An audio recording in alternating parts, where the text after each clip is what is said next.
ELT, extract, load, and only then transform data. As we said earlier, the load command is not part of the SQL language. For more complex transformations, such as normalizing list entries in table cells, it is easier to transform the data using SQL commands, insert, select, update, delete, after loading it. Loading it first allows us to use SQL to transform it, which gives us high flexibility. This process is called extract, load, transform, ELT, because of this reverse order for loading and transforming. The process is shown schematically in this figure. We'll use this process to transform the genre data after loading it into the movies table. In the following, we'll normalize the genre data so that it fits into the normalized genre and movies has genre tables we created in the database schema in Chapter 3.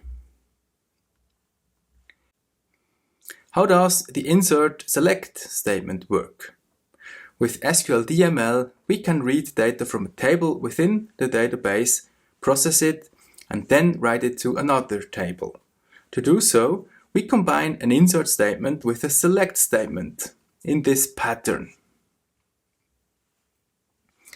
Insert into destination, select, transformation.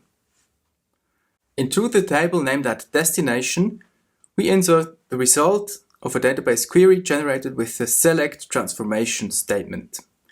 The nice thing about this is that everything we can do with the select statement in terms of data manipulation is possible in the transformation. And since this statement is relatively powerful, it gives us a lot of options.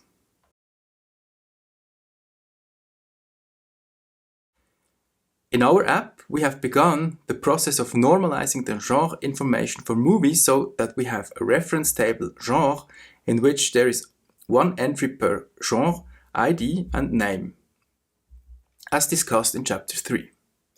In addition, we made the mapping table movie has genre, which has exactly one row for each mapping from a movie to a genre. We defined the normalized data structure in Chapter 3, so now we need to transform the input data to this format. Currently, the genre column in the movies table contains lists of genre that we would like to unpack into the genre reference table. With multiple genres per movie, we first need to transform the JSON list into multiple rows.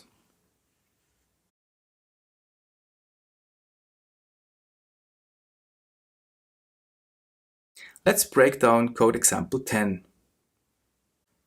On the first line, we specify the target, which here is the genre table.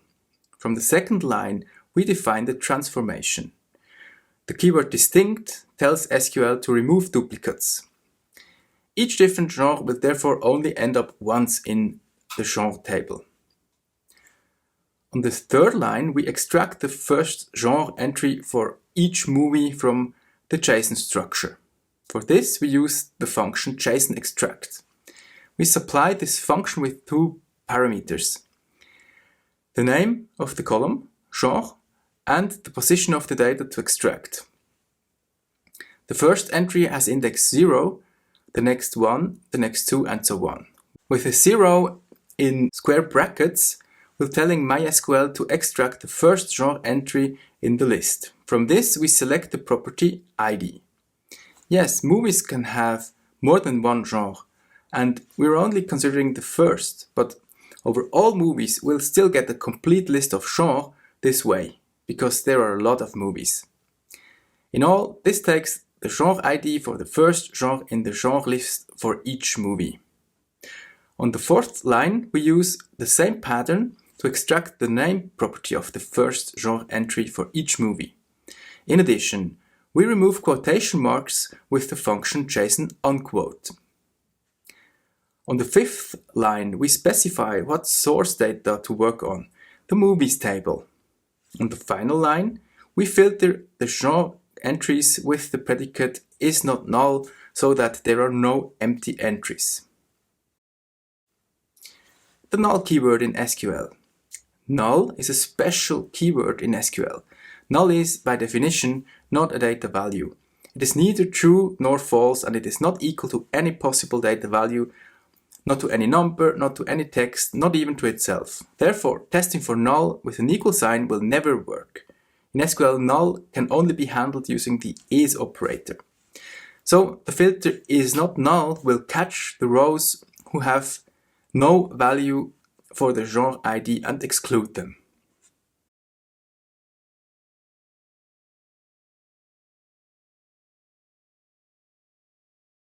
Execute the MySQL statement in code example 10. Display all records from the genre table using a select statement. Afterwards, you should see the result as shown here. For example, genre with ID 12 is named animation.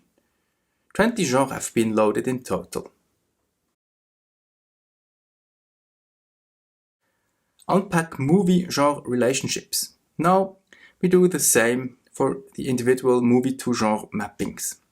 But here we have an issue. The approach of taking only the first genre entry won't work. We need all genre for every movie in the normalized relationship table. Also, we need to convert a list of genre on one table row into several table rows, one for each movie genre relationship. Luckily, since the 2016 version of the SQL standard, there's the JSON table function. Let's see how that goes. For each pair of movie ID and genre ID that belong together, we congregate one row in the mapping table movie has genre. Execute the insert select statement in code example 11 in MySQL Workbench.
Select some of the content that has been inserted into the movies has genre table.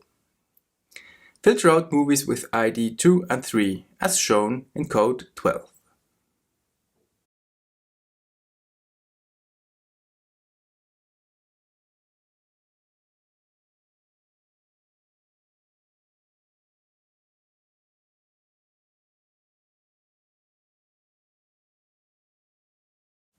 You should see the result as shown here. Here we see how normalization of multi-valued relationships work in detail. Movies with ID 1, Toy Story, and 2, Jumanji, both belong to the genre 10751, family. Also, both movies are assigned to multiple genres, so the relationship is multi-valued in both directions. Still, the table is normalized in that each table cell only contains one data value. We've solved this by creating one row for each entry in the genre list using the JSON table function. Now, let's see how we did that.